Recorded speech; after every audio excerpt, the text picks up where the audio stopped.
Yo you guys, so today we're gonna have a look at this knife set here, and that actually comes in quite nicely if you ask me. Um, I like the design. There's also this little bag for it. I don't care about that too much. Let's unwrap that really quick.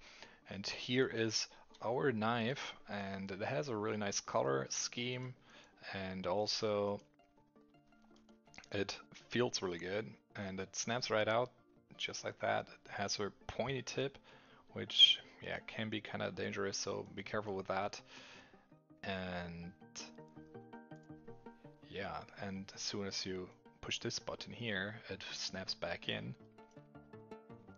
And keep in mind, it can be illegal depending where you're at, so just wanted to share that with you anyway. And it is pretty sharp. As you can see, I can just go right through here and it like cuts right through.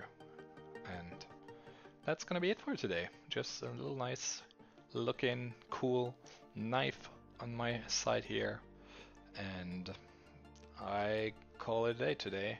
It's really thin too, just so you know, compared to other ones. And yeah, I will leave you with that, and take care you guys, have a good one, and I will see you around the next video. So let's put this back in here, and bye bye until the next time. Take care.